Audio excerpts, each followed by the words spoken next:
Okay, kids. You complaining already? Who? Angus. Angus. Yeah. What's he complaining about? He's Happy not- Thursday, everybody. Yeah, happy Thursday, guys. We really do need you to weigh in on what's happening because we're trying something new. It's our way, that's what we do. We try new things. And this is one of them. What is the new thing? Well, the new thing is we're broadcasting simultaneously. Ooh, like that? Big word. To both Twitter and YouTube, in addition to our Facebook Live feed. Now, if you hear any weird stuff, or you don't hear any weird stuff, or you see any weird stuff, we want to know. Right, and if Facebook messes up on you, go Yeah. on over to YouTube. Right, and if you don't, I put the YouTube link on the page and on the message and in the group, but if you need it, it's youtube.com/C as in comedian /Steve Longo. So if you spell it right, it should be okay. And I'm guessing everything is okay. I haven't heard from Angus yet, so we must be all right. I'm thinking we're okay. This is wild. So, as always, I shout out to my sponsors. We love them. And we love you. And you, and you, and you, and you. And here's a little apple for Lenny. So, here we go. Boom. Couple of visual changes for you. A little bit of this here, a little bit of that. We've got, whoops, your green screen's messing up. I didn't say that. Who did? I did. I actually did say that. There you go. Okay. My cloaking device. I tell you what, I love gadgets and stuff, and I watch YouTube, the gadget shows and the paint shows and all that, and I mean, there's just amazing things coming out of Japan. This girl had some kind of a cloaking device that wasn't a green screen, but it made her disappear. That was weird. I don't know. I don't know. I remember a friend of ours used to work for the military, and when he was decommissioned, or whatever they do to you, I asked him to tell me something top secret that I wasn't supposed to know. He said, I can't tell you that. And this is, Because it's top secret. yeah, You're not supposed to it know. was back in the 80s, right? And so he told me that they had, I'm not going to tell you his name, rank, and serial number, but he told me that they were working on a plane that the entire bottom skin, the underneath of the plane, was all pixels, like pixels on a television set, and the top was all cameras. So it would project whatever the sky above was on the skin below. Cloak of invisibility. I don't know if it worked or not because I can't see it. Yeah, but now you have since heard of it. I've heard of plenty of stuff. Believe me, I've heard of stuff. But I'm excited to meet our new friend today.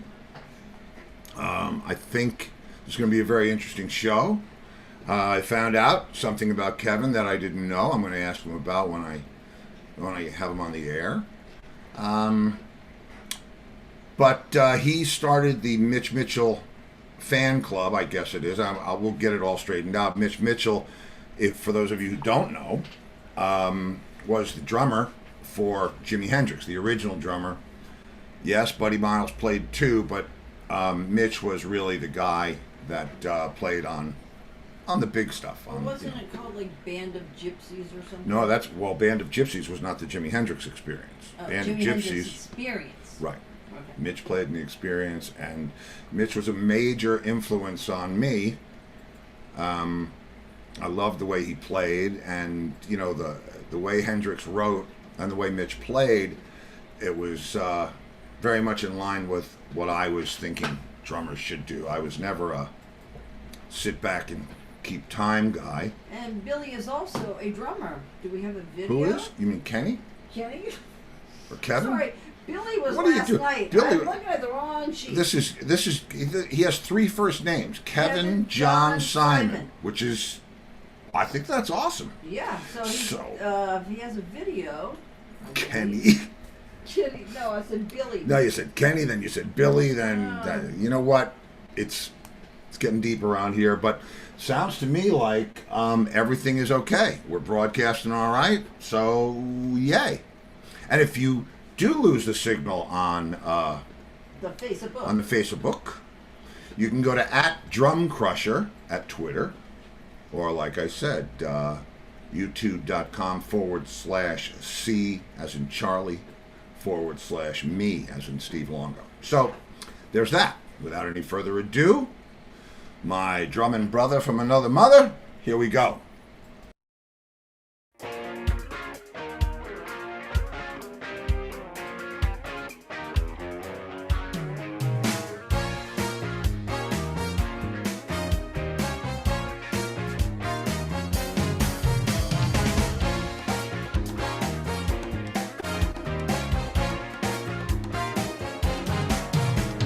I can't go outside where I would like to go now. Keep 6, 10 feet from me to you. Everything has changed, it seems it's such a shame now. We don't know what we're gonna do. Oh, no, no.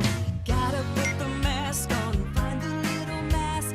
Gotta keep it on all day now, now. Whoa, gotta wear the mask now.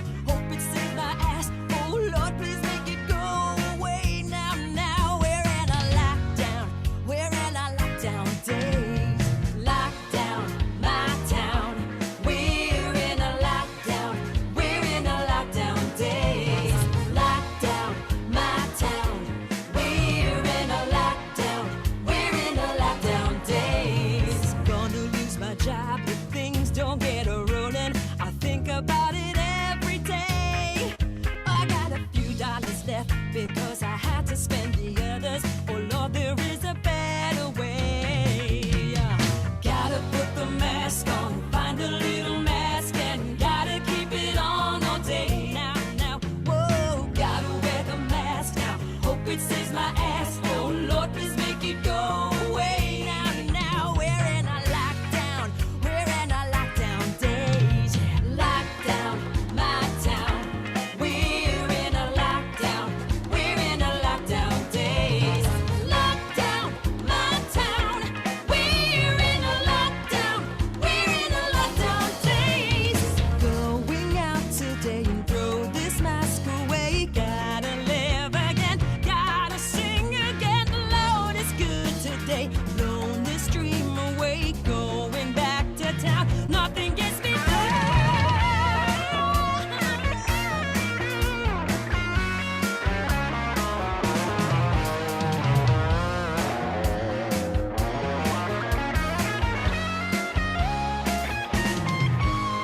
The Lord looked down and said, I gotta wake 'em from this dream today. Oh no, I'm gonna blow the storm away. The fear is gone forever. I'll turn the night back into day today.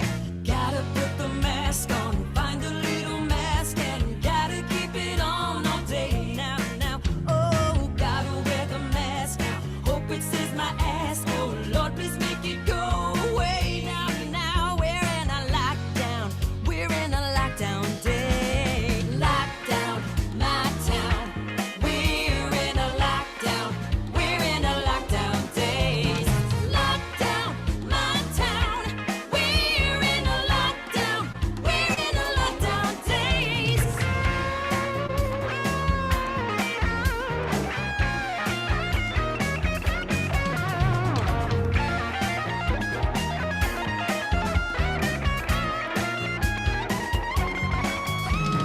Lockdown, my town. We're in a lockdown. We're in a lockdown days. Lockdown, my town. We're in a lockdown. We're in a lockdown days. Lockdown, my town. All right, lock down my town. That's That was that's great. pretty good. And it looks like Kevin wrote that. Yeah, he did write that. Yes, he did. It was produced by Paul Hoyle. So, Very good. yeah, really good. Now, where are you? Out here in space with me. I'm looking for you. But no, listen. I'll tell you what I noticed about that. First of all, I know he's playing Ludwig drums, and that makes sense because the Mitch connection and the Ludwig connection. And there he is. But I noticed the turquoise percussion, so I got to ask about that. Yeah. Come on in. Here he is. And there he is. I'm missing the top of your head. There it is. I got you. There you go.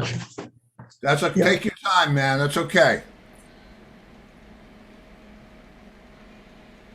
I have a cameraman over there, and he's adjusting it. Well, I'm glad to see you behind the kit. I'll wait till you can hear me. Give me a thumbs up if you can hear me. Camera have to be lower. One go. The actual stand up. Stand down. Stand down. Down. Watch. Okay. Then you'll have the adjust cam. Hold it. Uh, And he can hear you. Diego, just you'll adjust the camera right there in front. Don't worry about that. Tighten that up. I'm trying to tighten it up Other way, now. other way, other way. He's not in the frame. Give him a second. Take your time. But you do want to raise it up just a little. There, well, you're close. Now, Diego, you have to adjust that point. No, no. There it is. There it is. There it is. It's perfect. It's perfect. There we go. Yep, leave it right there, and we're good to go. Kevin, how are you? Can you hear me? Yes, I can. Okay. How's it going? Really good. Really good. Thanks for inviting me. Hey, thank you for being here. That's a really beautiful set you're playing. You want to just give me the 411 on that, please? My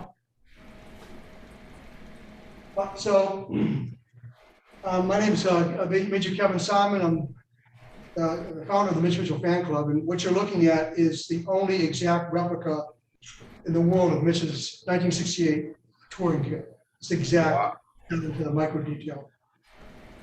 That's This is- amazing. Sorry, say again? There are three of these. There's a 67 kit. This is a 68. And then we have a 69, and we're going to do the 1970 Gretsch Isle of Wight kit that's coming. That's pretty impressive. I don't know whether you know it or not. I'm sure you do. I'm sure Angus told you. But Mitch was one of my three initial influences as a drummer. It was Gene Krupa and Dino Danelli, and Mitch Mitchell were the guys that really caught me, from the beginning and shaped my style. And I loved the way Mitch played. And what can I say? He was one of the absolute greats. Yes, sir. Yeah, it's he's the guy that when Stuart Copeland said when it's just meat and potatoes, he's the guy you can listen to and watch and learn a lot more. So. Well, I think he was a little bit more than meat and potatoes myself, but I'm saying when, yeah. do that. Because he had an advanced, we all know he had an advanced rudimental technique, and he had the ability to improvise because he had the chops of a jazz drummer, and that was pretty unique back in those days. It was very unique back in those days. And the one thing, I use a traditional grip. I can't recall. Yeah, is that the way Mitch played? Yeah, absolutely. There you go. And he was, like I said, he was one of my all-time favorites, and probably had as much to do with my style of playing going forward as any drummer out there. The fact that he was a jazz drummer meant that he could improvise, like you said, and he got to play more than just the backbeat. So You know, he was as musical behind the drums as Jimmy was on guitar, in my opinion. Yes, sir. Absolutely. So how did you get started in the whole Mitch Mitchell thing? Well, that's a very good question. Back in the 90s, early 2000s, there was only one website dedicated to Mitch Mitchell, and that was in Germany. And then when Facebook started, like many people, I joined, but there was websites, fan sites for Gene Krupa, Buddy Rich, Louis Bellson, all the great drummers, John Bonham, Keith Moon, Stuart Copeland. There was nothing on Stuart Copeland. Excuse me, there was nothing on Mitch. And so I decided one Sunday morning, someone's got to do something. So I started the fan club because I think he was largely overlooked in many ways. I agree. did some research. He was never on the cover of Modern Drummer until the tribute when he passed away in 2009. He was buried in the back. His first interview is on Modern Drummer. Ringo's on the cover and Mitch is on page 32. So I think he was largely overlooked. Yeah, that seems incredible to me because he was such an important part, especially if you listen to Electric Ladyland, 1983. He played such great, just free time pieces in that. It was amazing what he did. And as much as I appreciate Keith Moon, because I think Mooney gave us. I said in my Modern Drummer interview that Keith Moon gave us the permission to break the rules. Mitch just made his own rules. He was so incredible, and you're right, very much overlooked because he was a phenomenal drummer and had a lot to do with the sound and the feel of the experience. Steve, you've seen that drum book called Sticks and Skins. It's 999 pages. Mitch is not even in that book. That's ridiculous. I know, it's hard to believe. And I just read a book called the Gretsch book, story of Gretsch drums. Mitch played Gretsch for almost a year. He's not anywhere in the book. He's not even, they have a list of 14 pages of endorsees. He's not even in the list. So this is a problem going back a long time. Of course, you have the giant shadow of James Marshall Hendrix. I mean, yeah, but the truth. Well, I'll tell you an interesting thing about Mitch, because the minute I heard Hendrix, I was immediately that was where I wanted to go. It wasn't quite fusion at the time, but it was a player's music. If you were a guitar player, if you were a drummer, you could play all over it and never be wrong. But I had heard, and this is a misnomer, but I had heard that Hendrix recorded with at least 2 JCM 800 stacks, 4 410 cabinets.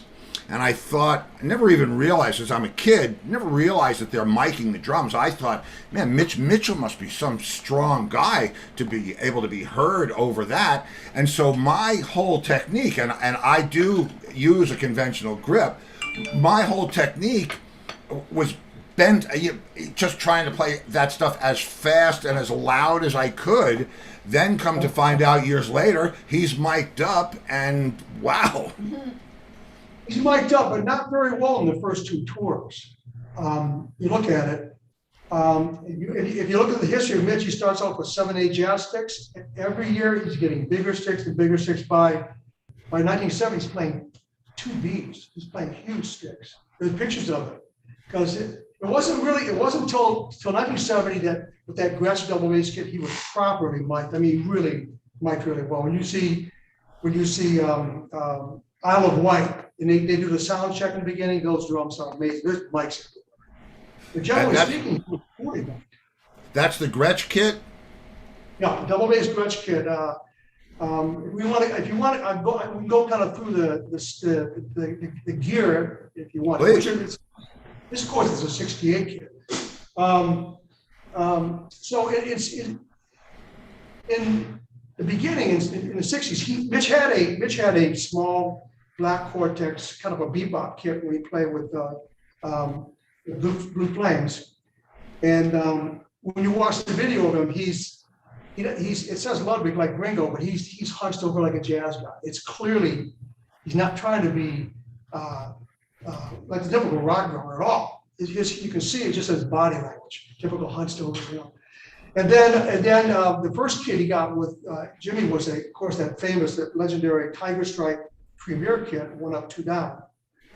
But he was always using a Ludwig Superphonic. Well, that makes sense. Mhm. And then by June of '67, when they did Monterey Pop, he was still using a Tiger Stripe. Sometime after the Monkees tour, they played with the Monkees for a month. You probably know that. I do. Craziest mismatch in rock history. And they did everything they could to sabotage it, kicking the amps down the hotel, you know, stairway. Ludwig sent him a kit from Chicago and to New York. He got picked up at Manny's. That was the famous Silver Sparkle kit that he played on Axis Bowl Love. And that was still same configuration, 1 up, 2 down, Ludwig omnipresent Superphonic 400. But by that time he was going to all Rogers, everything, Rogers stands, Rogers mounts. And then he played that set for the 67, all of the 67 tour. And then in 1968, in March 29th, he visited the Ludwig factory in Chicago because Jimmy was playing at the University of Illinois that weekend. And he got the set you're looking at right here. But didn't use it until, let's see, May, first week of May, at a concert in New York State. The interesting thing about this was he picked this set up and he went even more Rogers stuff. The only thing on this set that's Ludwig's actual drums, everything else is Rogers. So he's migrating to Rogers. We know the story about the rail mount. I mean, they just don't hold up. I'm sure you've used them on a road. Yeah. And of course, like Dino, these drummers put the rail mount on a snare stand. It's just not reliable. But Mitch solved that. Basically, the kid's a hybrid. It's Ludwig drums, but everything else is Rogers. So I'm surprised he never actually went to Rogers drums. So he used that. For me, I mean, I remember Rogers being the first ones to come out with the heavier duty hardware. Mm-hmm. But if you like the sound of Ludwig drums or you like the sound of Gretsch drums, even, you know, there's nothing like that, you know, or at least it certainly wasn't back then. Now everybody knocks off everything. But back then, the Gretsch sound was a very, very jazz-centered sound. And Ludwig's, you know, you could do just about anything you wanted with those. But I didn't know that it was that Silver Sparkle kit that he used on Axis. Yeah, well, it's because he was inspired by Joe Morello. So it has two 16-inch floor toms, 22-inch bass drum, 9x13 tom. But it was kind of a Morello kit. The only difference was he removed the swan legs and put two disappearing spurs from the Ludwig the Ludwig Club Day. Those little spurs that went inside. There's two of them. There's one in front and back. So on both sides of the drum, you have disappearing spurs to go in. Now, when I created my replica, I said, I don't know, that this looks kind of, but it's actually perfect. It's got table. So he was always innovative. The sixth, when he picked up the weekend they picked up this kit in Chicago, they played at the University of Chicago, WLS radio, which covered 17 states. It was the most powerful transmitter. They started the show, and all of a sudden the audience heard WLS in Chicago, and they canceled the show. That's you know how crazy things were back then. But you know, going back to the sticks, it's interesting that I didn't know that about the stick sizes. I didn't know. Well, it makes sense that he started with a 7A, and it makes sense that he wound up. I guess it makes sense that he wound up with a 2B. That's a little heavy. I started out with 5As, which was really a jazz stick, and then because of Mitch, I said, man, I went out and got parade sticks, those 2S crazy Right. things. I gave myself tendonitis in both wrists, and finally settled on 5Bs with a nylon tip, and that's what I played for my entire career, for the bulk of my career. So he wound up with 2Bs. That's where he finished up with 2Bs. Yes, now it's interesting. What the sticks he was playing in London was the Ivor Arbiter Ringo Starr model. That's what he was using. We know he was using those because there are cracked drumsticks. There's a pair of cracked drumsticks at the Hard Rock in London. So he was using Ivor Arbiter's Ringo Starr model, which was sort of like a 5A, maybe a 5B. So a little heavy. They're actually pretty heavy sticks. They're very hard to find. They're worth thousands of dollars now to find one. Wow. So, well, if we want to continue this, so all during 1968, he's using what you see right here. Before that, of course, we'll talk about that later. That's a grueling tour, the infamous, Mitch called it the Tour from Hell, because it was geographically, they're playing in Toronto, next gig is in Chicago, then they're playing in Tucson, then they got a gig up in LA. It's just, it was very bad. That tour went the whole summer. They're also trying to record Electric Ladyland, a double album at the same time. I don't know how they did it.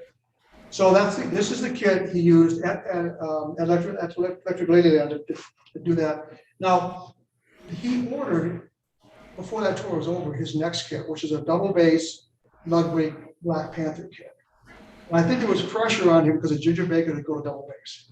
Let me just ask a question. Is that the Rainbow Bridge kit? No, Rainbow Bridge is a Gretsch kit. Oh, okay, but it was black, if I recall. It was Black Cortex, absolutely. So I think there is pressure from management. Ginger's got double bass. So Mitch, I don't think Mitch was really into it, but he orders this double bass kit, actually they're custom toms. It's 8x13, 9x14 mounted toms. Floor tom is, instead of 16x16, it's 16x14, then 16x18. Two matching 24s. Everything is Rogers. All the mounts, all the stands, it's all Rogers. And that's a kit he uses all during 1969. Someone steals one of the bass drums before Woodstock. So, and then someone stole there were two mounted toms. Someone stole the 8x12. So by the time he gets to Woodstock, all he's got left is 1 up, 2 down. That's a kit he used all during 1969. Amazing.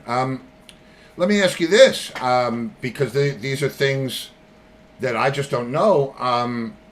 Who were Mitch's influences? Tony Williams, Tony Williams, Elvin Jones, Morello. I heard he was a huge Buddy Rich fanatic. The beboppers. Now, and it's interesting. By the time that you want a little bit of a story, his background. Sure.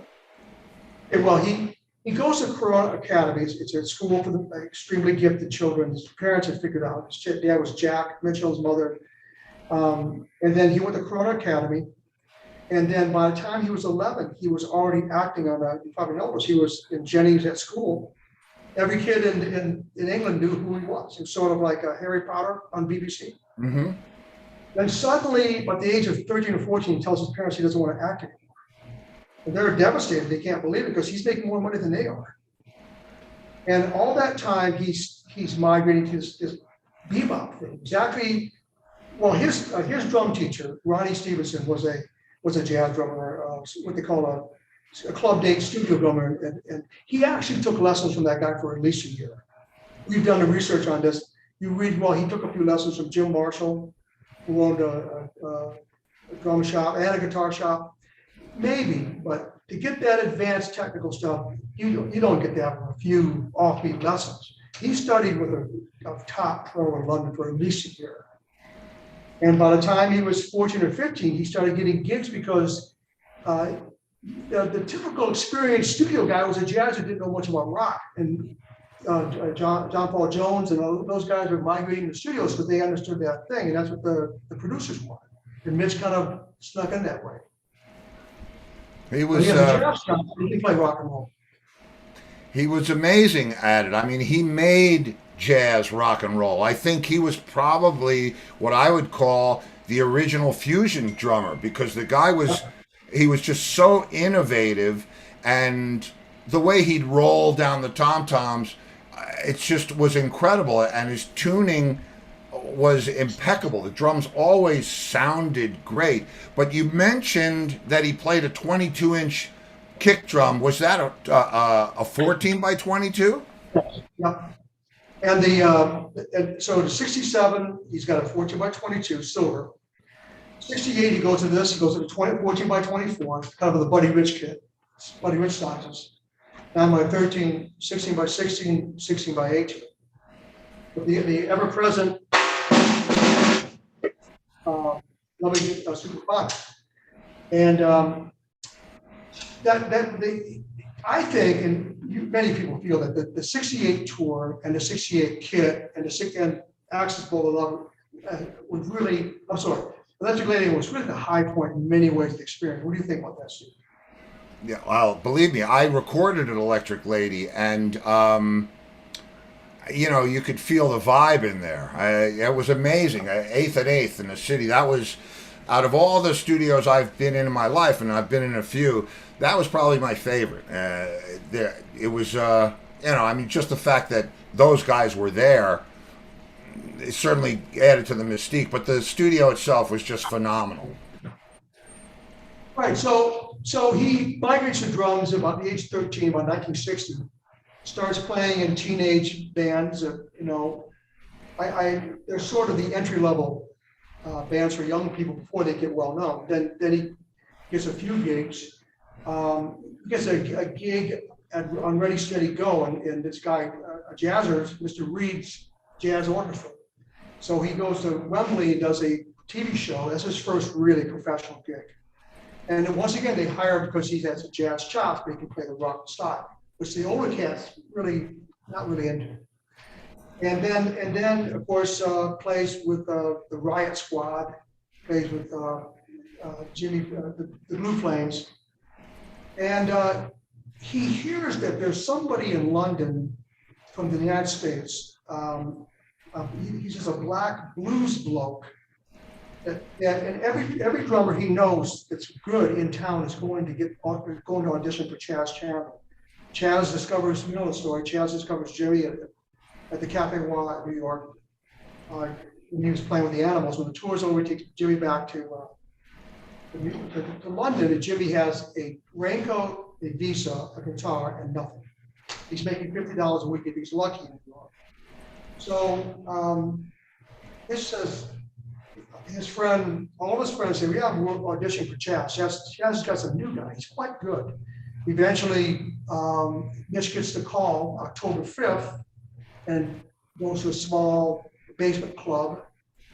They do typical standards. Mitch is impressed that Jimmy knows those styles. I mean, he can do B.B. King, he can do Curtis Mayfield, he can do Elmore James. He's heard the English version, but this is the real deal. He's very intrigued by it, but I don't think he takes it very seriously.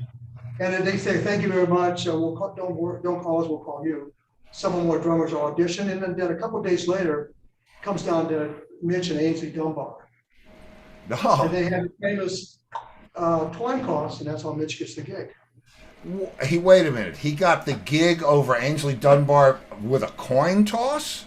Oh, absolutely. Wow. Who flipped the coin? Hendrix? Probably. Hendrix couldn't make it. Jimmy couldn't make up his mind. He didn't want to disappoint anybody, and he wasn't really in a position to choose. I would say probably Chas Chandler because he's the manager. Well, so, I got a feeling it was a two-headed coin because there was nobody else for that band but Mitch. There we go. So Mitch has promised 2 weeks of work as a side band. He's going to be paid per gig. So they go on a tour with a very popular French guy named Johnny Hallyday. They go to Paris, they perform. Their set is 15 minutes. They're the warm-up band for Johnny Hallyday. But they're playing at the Olympia Theater. They're playing at these big venues. Nobody really knows who they are. So they come back to London, and of course, Chas saw Jimmy play Hey Joe in New York, and he asked Jimmy, we got to get that recorded. So they doing a few gigs in town, and they eventually, Chaz pawns even more of his guitars to pay for a recording session. And they record Hey Joe. Of course, Chaz, we now know, this was not known until Noel Redding, the bass player, passed away, that Chaz plays bass on Hey Joe. Oh, I didn't know that. I didn't know it either. I didn't know until about a month ago. He insisted on it. So they recruit Noel Redding on bass, who was a guitar player originally, and Mitch on drums. And then Mitch is beginning to realize this is not just another act. No. Because when they do these live gigs, Mitch, Jimmy's very shy, kind of reserved, not the life of the party, but on stage, it's like, it's beyond it. He's two people on stage. He does all the stuff behind his back and stuff, So they play every club in London. They're playing clubs all over England. They're playing clubs in Germany. They play about 70 clubs. They do get a record out. It's not nowhere near number one. It's probably number 17. The backside is Stone Free. Oh, favorite, man. Love Stone Free. And it's recorded on this lovely tone belt. Oh,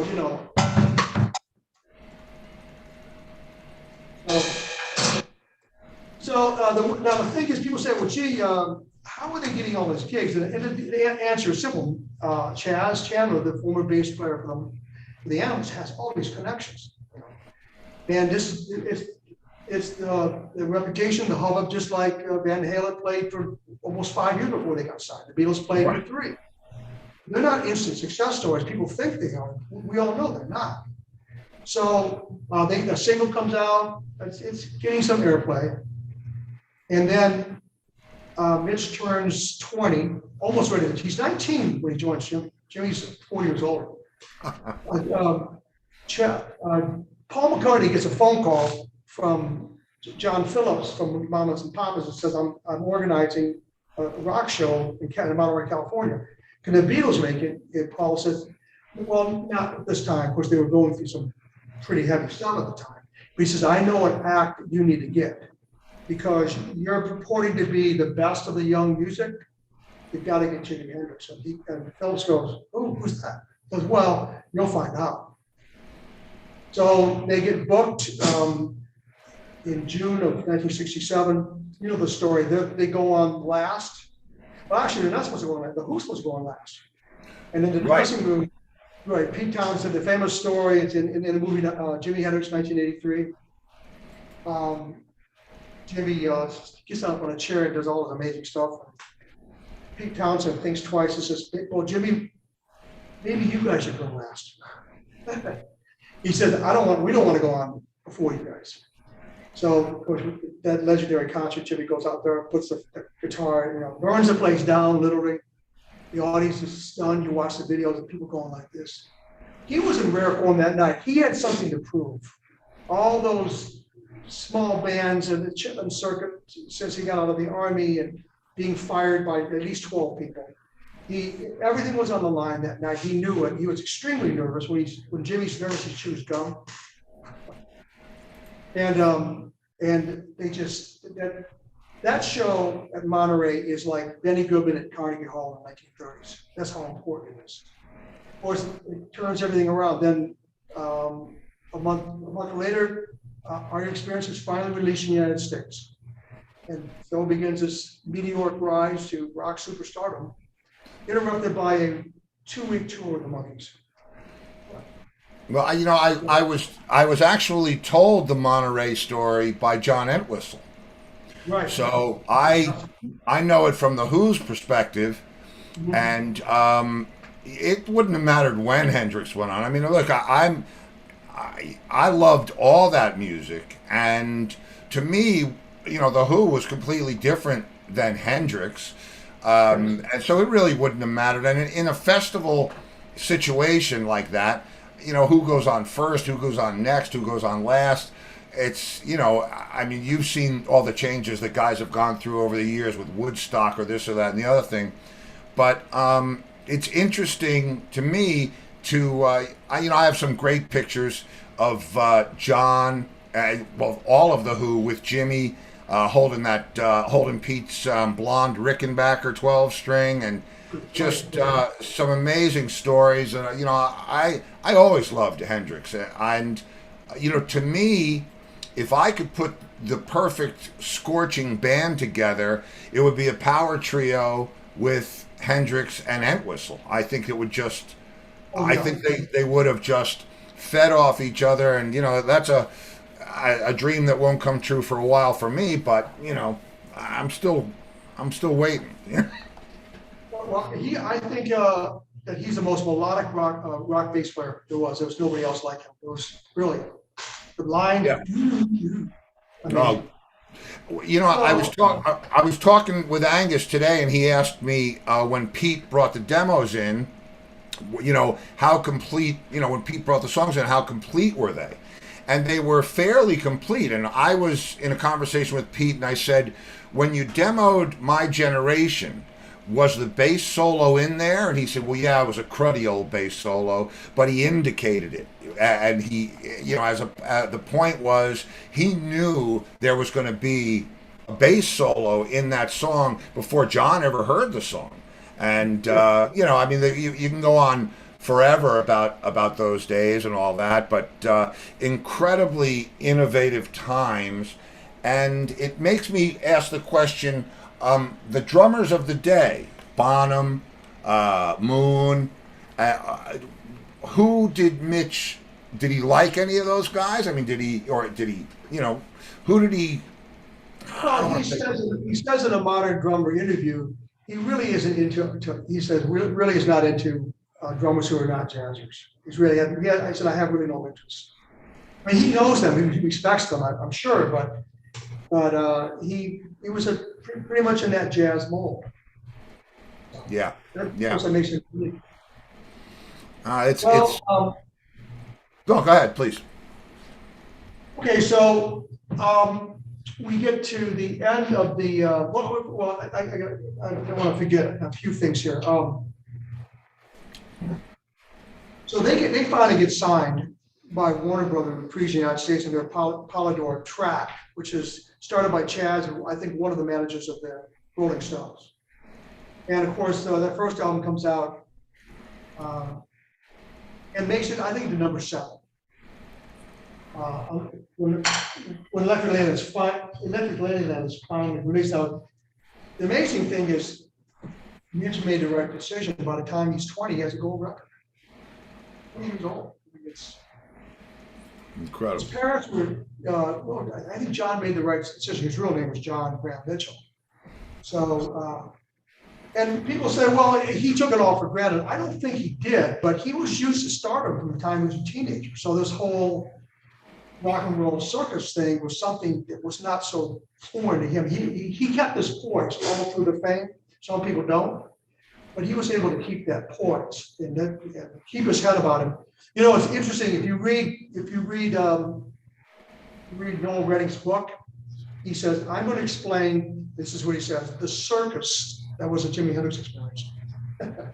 So people have different views of it. For Mitch, it was. I'll tell you what it is. We have to be grateful that and this is very important. Jimmy let Mitch be Mitch, and that's.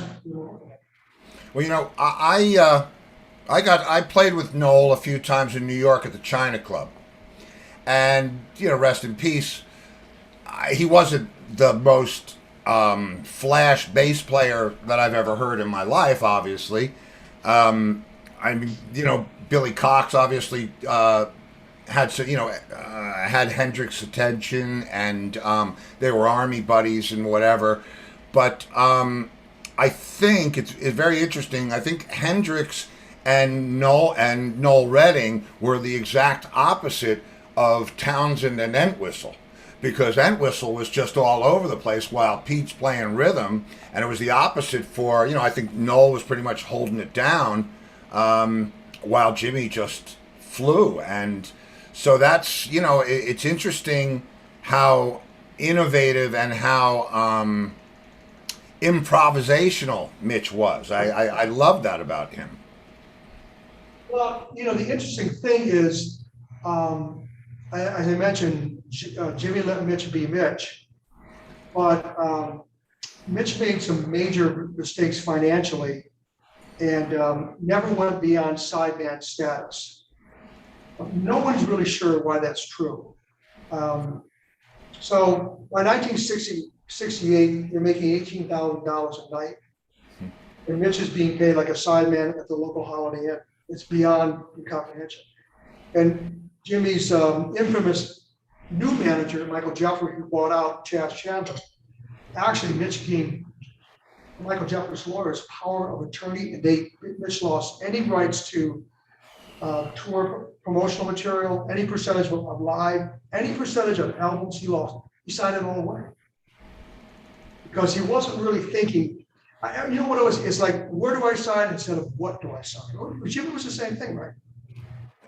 Yeah, it's well, you know, it's strange, you know, and I wouldn't have thought that of Mitch because I knew he was a child actor and I knew he was very successful. Came along kind of the same route as Phil Collins, and you know, I would have thought that he had a little bit more savvy than that. I was surprised, and it really, you know, I was glad when Jimmy passed. I knew that we were never going to have that music again. But I actually liked Ramatam when Mitch hooked up with April Lawton. And I was, you know, kind of encouraged that he was going to keep going, but I never really, that was it. I never really heard anything after that. And, I mean, what happened? He played with Larry Coryell. He played after Ramadan. He played with Jack Bruce. He played with what's that fellow's a few acts in England, but I think he was physically, emotionally burnt out. His daughter Aisha said he never got over Jimmy's passing, never recovered. Really? We'll get into that in a few seconds here. So if we go on the timeline, so by December 1st, the 68 tour is over. Somehow they record Electric Ladyland. Mitch orders that new kit, the 69 kit, plays all that night. Noel Redding finally gets the boot in December. In June of '69 in Denver. And Noel, like you said, Noel somehow didn't really fit in that way. He wasn't an all-night guy. He wasn't the guy that's going to go to the club and jam till 3 in the morning. He wasn't going to play in the studio and do the 747th track. But Mitch and Jimmy were symbiotic. They were a brotherhood. I mean, I'm not hyping it, and they were tremendous. They were a team. We all know this. Jimmy could have had any drummer in the world. Kept going back to Mitch. In fact, management didn't like Noel's attitude. Management didn't like Mitch's attitude. They felt he was arrogant, and they were putting pressure on Jimmy to dump Mitch permanently. And Jimmy said, "No, he's my drummer. He'll stay with him." So they really were a team. They were a team, and that's a rare thing in the music industry. Well, believe me, I know that. Why, if you care to tell, why did Noel finally get the boot? What happened there? No one's sure. There's a rumor he got mad at Jimmy and used the N-word, but I can't verify that. Noel was becoming a kind of petulant. He was upset that he wasn't playing lead guitar because he originally was a guitar player. In many ways, he did a great service to Jimmy, but by Electric Ladyland, Jimmy was playing half the bass parts. Yeah, I knew that, and I'll tell you the one thing about Noel, and that, you know, I don't want to speak ill of the dead, but Noel, the couple of times that I got to, you know, spend a minute with him, he was very bitter, and you know, because of, I mean, what do you think everybody's going to ask you about? They're going to ask you about Jimi Hendrix, and I have a very good friend, Gerardo Velez, Jerry Velez, who played at Woodstock with Jimmy, and we're still friends to this day, and that was just, you know, I mean, what a wonderful outing that was for Gerardo. I mean, just amazing to be there. But you know, I just was not stunned, but I was surprised that Noel would not embrace the Hendrix years, and he really was, you know, like pretty bitter about it all. Right. It's you you see that bitterness all through his book. So he's let go in June in Denver. That's the end of that tour in '69. That part of the tour. Then they take a short break. They only took one break in '68 in Los Angeles in September. '69, the tour suddenly ends. Noel's gone. Management wanted to keep Noel, right? You probably know that. But Jimmy hadn't had it. So he gets Billy Cox, a guy he'd known since the Army. Now, Billy told Aisha something, Mrs. Daughter, something I didn't know, maybe you know. Jimmy had planned on Billy Cox all along from the very beginning. He went to London. He told Chaz, I have a bass player. And Chaz says, no, I don't know the guy. Jimmy had told Chaz, Jimmy had told Billy, if I ever, quote unquote, make it, you're my bass player. But Chaz didn't go with it. So, well, you know, I mean, with respect, it was back then, and I remember, you know, Jimmy used to take the piss out of Noel, calling him Bob Dylan's grandmother, and yeah. I heard that the reason Noel got the gig was because he had the afro and the little glasses, and Jimmy really liked his look. Yeah, you're right. You're right. And for Jimmy to be flanked by two white English guys, I mean, it was iconic. I don't know that Billy Cox would have fit. I know he would have fit musically, but I don't know that he would have fit into Chaz's plan for Hendrix, because it was very visual, that plan. And, you know, if you look at the pictures over here with the picked out hair, I mean, that's a terrific fashion statement at the time. exactly. I mean, the attention, right? Mm-hmm. So eventually, well, you know what, Diego, my cameraman, Diego, you could make a screen where I can see both screens, because I can only see Steve there. Click on the other screen, my part of it. It's because you don't only have one up there. Yeah. There we go. Okay. So if you look over here, you'll see. Yeah, you see the hair. That was a tremendous fashion. Oh yeah, believe me, I remember it well. So thank you, Diego.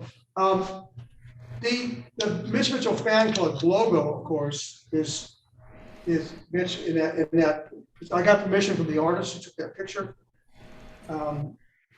Paul King in Michigan, to use it, and then I know it's hard to believe, I had to get permission from Ludwig to use the name Ludwig. Well, it's not surprising. I mean, you know, trademarks are trademarks. You know how that goes. So that '68 tour was brutal. They finished it. They did a '69 tour. It suddenly ends in June, and then Jimmy goes into it, takes a break that summer. You know, he goes up to Bethel, New York, calls Billy, says, "You're my bass player." Calls his other Army buddy. Last name was Lee, who's actually a very good blues player. Reminds me of B.B. King, and they get Yuma on congas and stuff, and they're in a pretty large house there for 2 months. And of course, at Woodstock, they do the Woodstock thing. And of course, and they're on Dick. They're supposed to be on Dick Cavett that weekend, but Jimmy is so exhausted. You know, the story hasn't slept in 2 or 3 days. So they come back the following week. And it's interesting if you watch Jimi Hendrix on television 2 weeks later. He's still exhausted, but Mitch has that Black Panther kid. Now, are you aware of what Ludwig did with Black Panther? Why it's Black Panther? No. I found this recently. Okay, this is kind of wild. Ludwig makes 100 drum sets in a pink oyster, which does not sell. Now it would be trippy cool. But in '69, they make 100 sets, and Mr. Ludwig Sr., I know Ludwig family, he used to live in Chicago. He's got 100 sets. What did he do? They basically remove the lugs and put a vinyl wrap, and they hide all those sets. So every Black Panther kid is actually hiding a pink oyster wrap on top. So Just like that kit, his daughter said that was one of his favorite kits, the double bass Black Panther kit. That's the only actual Jimi Hendrix kit that still survives. The Hendrix family has it in Seattle. Wow. It's kit the wall, minus the one, the missing bass drum.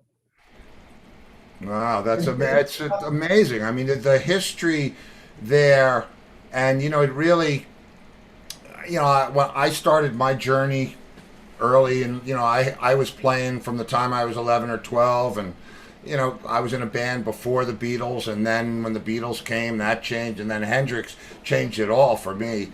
But it's amazing that Noel is not that Mitch is not more celebrated, I suppose.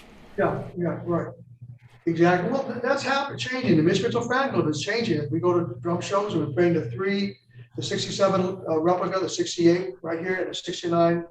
And we're going to be doing the Gretsch kit for 2022. That's the big enchilada. It has to be new. The kit you're looking at right here is Ludwig Legacy Maple. I got it in January because I couldn't find a kit that hadn't been drilled. I had to drill it for the Rogers Dynasonic. I had to drill everything. My local drum dealer, Jeff Lee at Resurrection Drums, said, Kevin, you have to bite the bullet. You're gonna have to get a new set. So these are actually 3-ply maples, really as close you're gonna get what Mitch played, but these are fairly new. But I'm gonna have to do the same thing with the Gretsch kit next year. I've already talked to a couple of things. Like I said,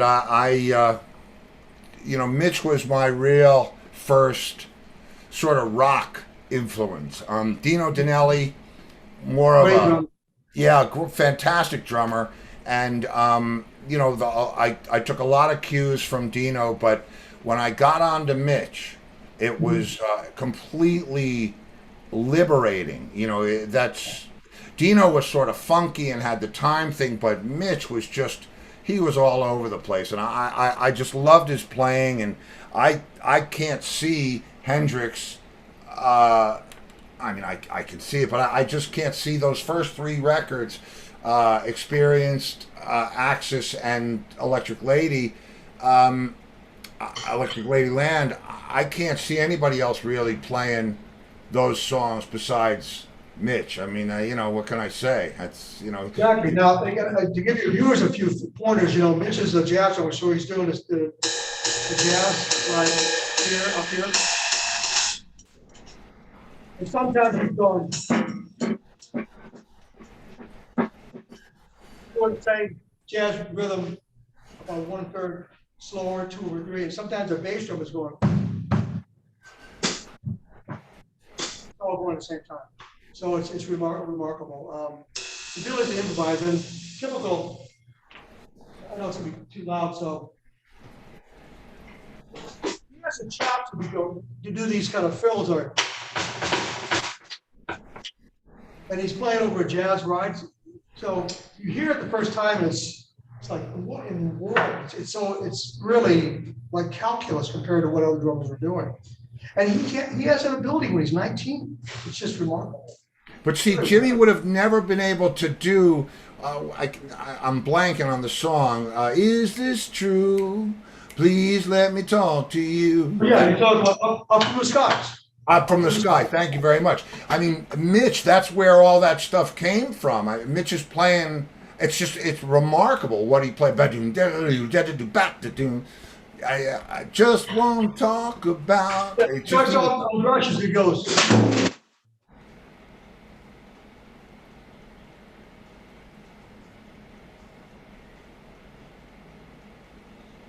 Amazing. That's parallel fill.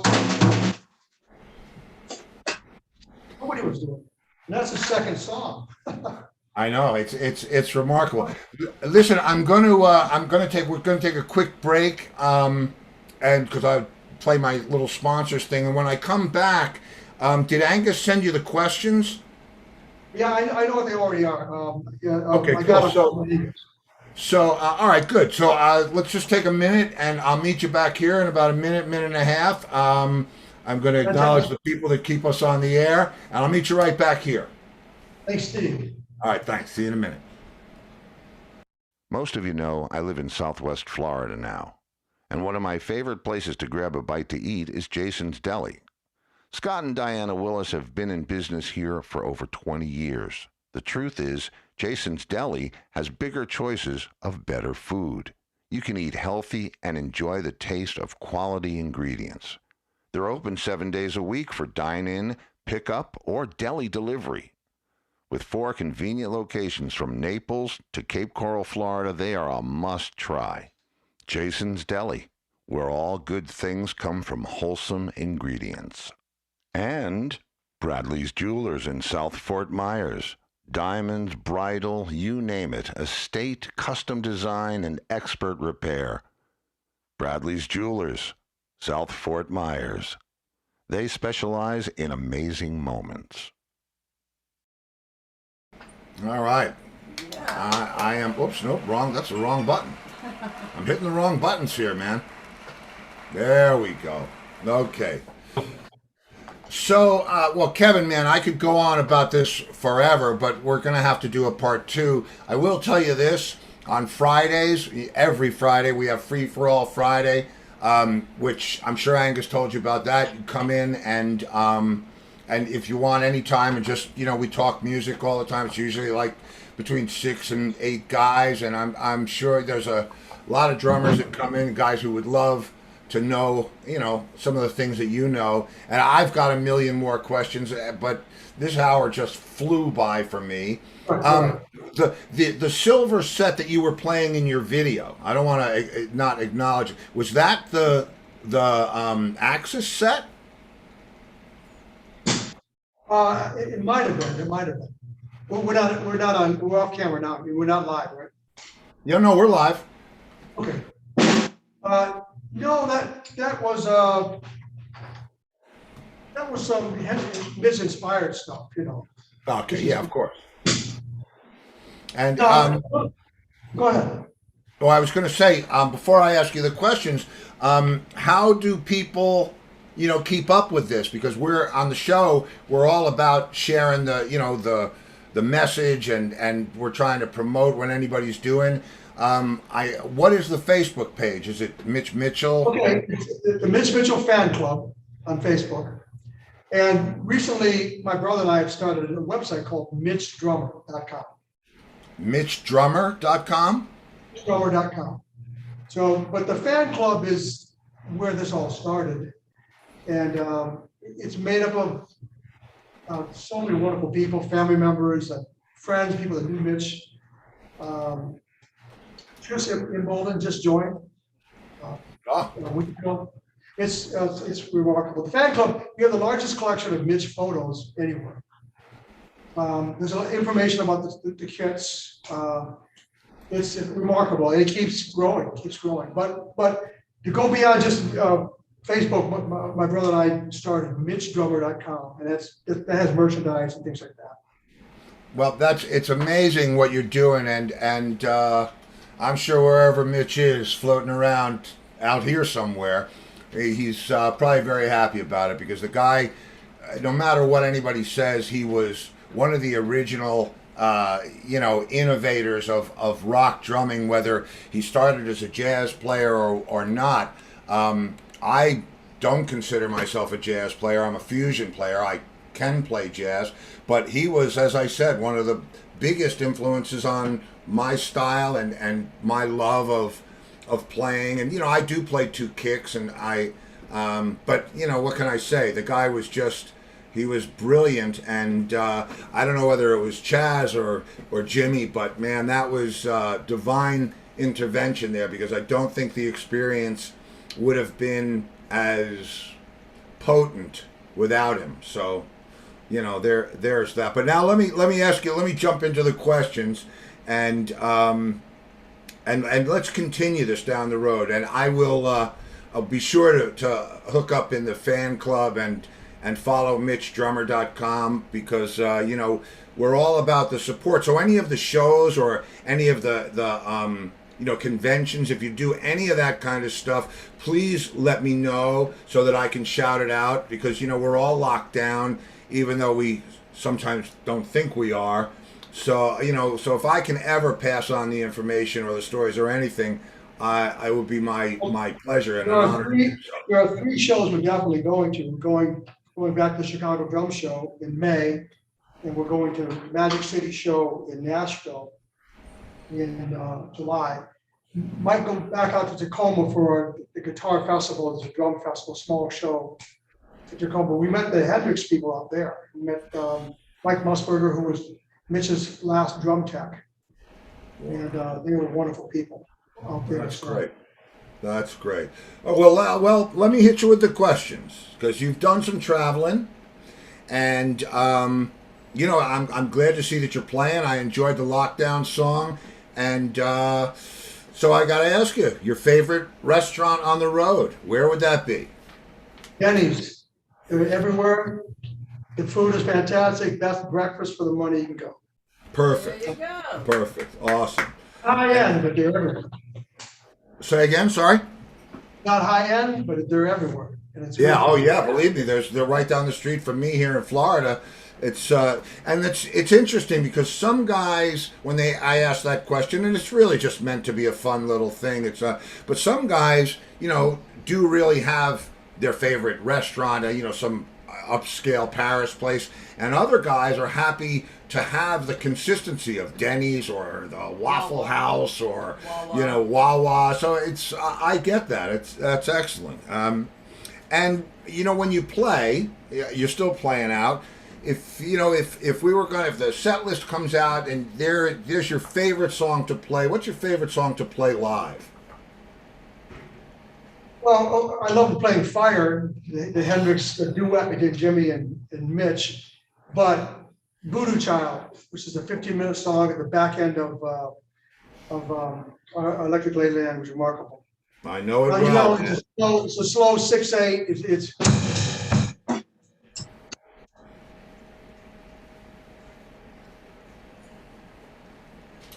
now that's the way we all think of it. But there's a 4 or 5 second video clip of Mitch playing it because ABC Television was at the studio when they filmed that song.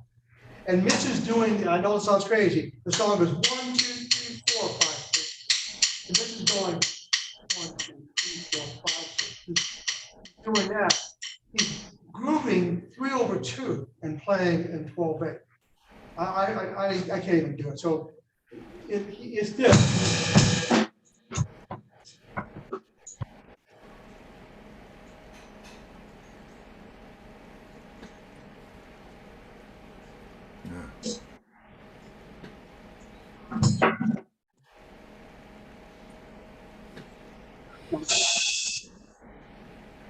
Well, it's- You know, this is 1, 2, 3, 4, 5, 6. 1, 2.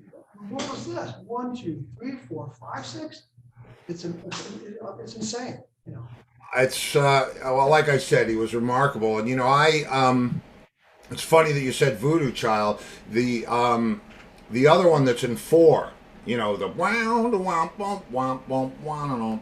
I used to play that with Leslie West, and Leslie used to have me sing it because I loved the way Jimmy sang, and I know Jimmy was terribly insecure about his voice, but that's one of my favorite voices in rock music, and I used to I miss playing that song, but you know, there you go. Who knows? Maybe someday, some convention somewhere, we'll get a chance to throw down on that. But Well, you know, Voodoo Child's Slight Return, the best video version of it is Jimmy Plays Berkeley.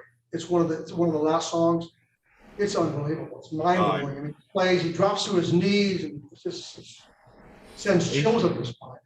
he's I can't tell you what a favorite of mine he is. It's the biggest single influence in my music, Jimmy. You know, all the way around, and you know, there you go. All right, so now this is humorous song. The set list comes out, and you're not so happy to see this song. What's your least favorite song to play? That's easy. Misty. That's the only Misty. song I ever played and fell asleep playing. I actually fell asleep at a gig. That's 1 funny. o'clock in the morning, and the lady goes, "Well, tonight we'll close at a Holiday Inn with Misty." And she played it unbelievably slow. look at me. The song was over. I made a mistake of leaning back against the wall. She ends the song, blah.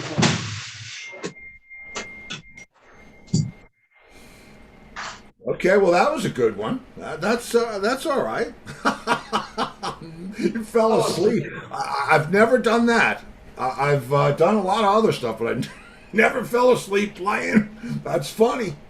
Now, and you're obviously a very accomplished drummer, and I appreciate that. You know, being one myself, it's always nice to watch somebody who's got the skill set. But if you couldn't play drums and you had to play any other instrument in the world and absolutely shred at it, what would it be? Electric bass. Bass? Electric bass, yeah. That's an interesting choice. In the background, I have to give credit. I was in the Marine Drum and Bugle Corps in Washington, D.C. when I was in my 20s, and they had a drum corps school after boot camp, and that's where they worked on technique. It wasn't drum set, it was strictly hand technique, the motor stroke, all that stuff. So I give it a little plug. I have to give credit to the Marine Corps for all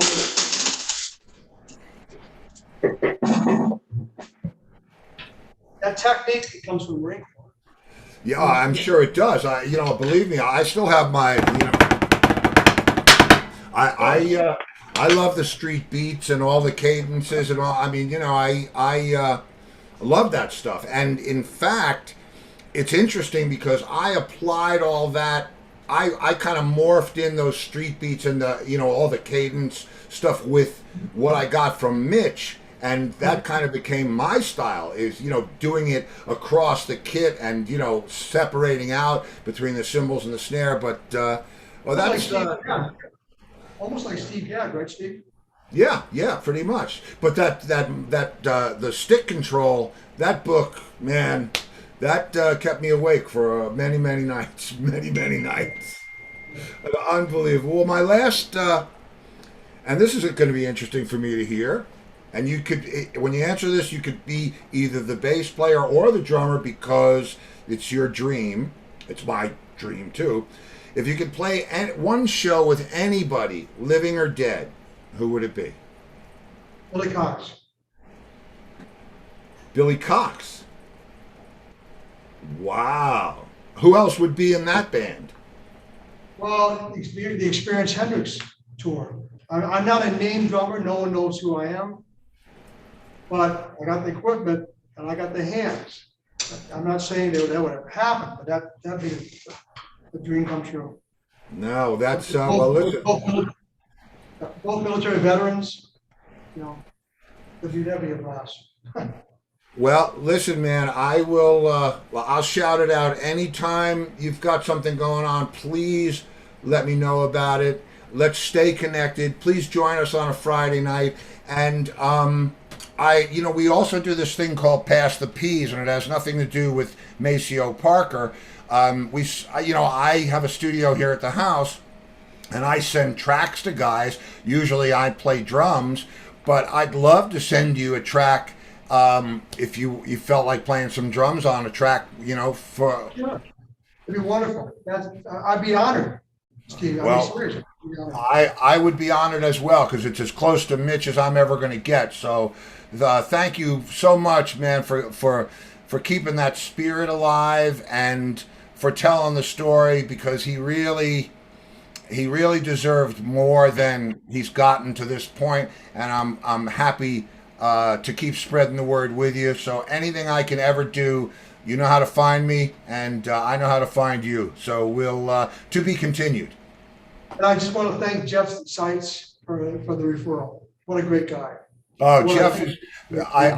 I heard from Jeff today, and I thank you so much. Jeff is a phenomenal guy, and obviously his connection to Stewart, is noted. 41 years back there, and let's all keep this train a rolling. And a Juilliard trained percussionist, amazing.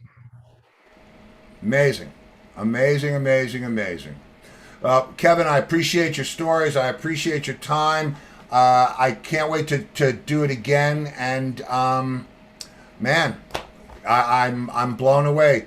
I love Mitch. I can't wait to to see what comes next. I'm gonna, as soon as I hang up with you, I'm going right to Facebook and join that group. So Steve, you gotta go to a show and play these drum sets. You gotta go to one of the shows. You gotta sit down and play these sets. All three are there. Imagine all three drum sets. 67 Silver Sparkles, this, and the Woodstock kit in the back, and then it's gonna be the double bass Gretsch. It's gonna be I insane. would, man, I would be. That would. I'm getting a chill up my back just thinking about it. So. And I'd love to show you, what Mitch did for me. So, and there'd be no better place to show you than on those kits. So, Yeah. we'll make it happen, man. We will make it happen. Fantastic.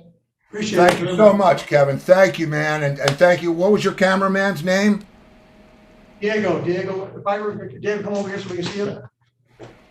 Diego's my cameraman. Hey, man, you're squat down, Diego. Squat down. There he is.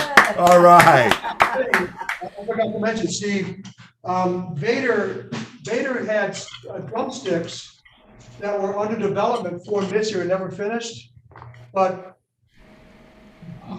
you got it. Okay, but these are Mitch's sticks. They have a Yeah, slogan. no, I believe me. I know they're Mitch's sticks. And what are those 2Bs? No, I think they're like 11A. 11A. Yeah, they're fairly thin. Diego, want to do a close up? No, just bring the sticks to the camera. Now, so they were under development, but never released because Mitch passed away in 2008. But my local dealer said they will release the sticks if you do the artwork. So all I did was put Mitch's signature and this portrait, and there is a Mitch Mitchell drumsticks. Not available yet, but it's coming out. Well, as you can see here, I'm a Vader endorsee, and I have been for decades. These are mine, and I love Vader. So I'm gonna hit Alan up for a set of those when they come out. And man, again, I can't thank you enough. This has really been a joy for me, and I wish you all the best. And reach out and let me know what I can do, when I can do it, and I'll be there. Thanks, Steve. And God bless Mitch wherever he is. God bless Mitch wherever he is. Yeah. And Jimmy and all. Yep, and all of them. Yep. Well, listen, they're back together again. They've got a couple of friends too, so we'll see them soon enough. But there we go. Well, take care, my friend. Thank you so much. I really appreciated this. It was a lot of fun. Bye, Kevin. Bye, Diego. Take care, guys. We'll see you soon. Take care. Bye.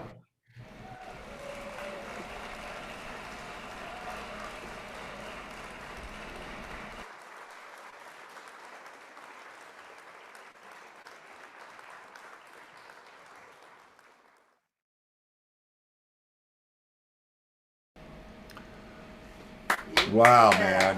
Wow. Wow. Yeah. Talk about getting close to the source. Phenomenal. I can't tell you guys how much I loved Mitch and what he did and how big an influence he was on me, and that was really cool. Kevin, just a wealth of information. And if you're a player and you care about that kind of thing, find the Mitch Mitchell page or MitchDrummer.com. Yeah, I posted them both. Oh, perfect. Yeah. That's roots for me, guys. That's like all the way back to the beginning. And I was very proud to have him, and I'm proud to know him. And I hope we get to figure out how to make some music together. I want to play all three of those kits. So, wow. I'll tell you what, if you ever wanted to do something to make yourself feel young, I feel like a 12-year-old kid again, just dazzled by that history. So there you go. That was a fantastic show for me. That was extra special, and I'm so glad that Kevin's keeping it alive. And Everybody was loving it. yeah, what else can I say, man? I'm blown away. So a little bittersweet because I wish Mitch was still around, but that's all right. He's off. He's back with the band, and he's doing what he's supposed to be doing. So God bless us all. There we go. Tomorrow night. He was Free for All amazing. Friday. Oh, tomorrow, right? Free for All Friday. So you never know who's going to pop in. Maybe if Jeff hasn't got a gig with Stewart, he'll pop in. Right? Who knows? Kevin could be in again, and we're gonna do. Maybe Jeff's mom will come in. Oh yeah, Jeff, invite your mom. Oh goodness. Oh guys, I'm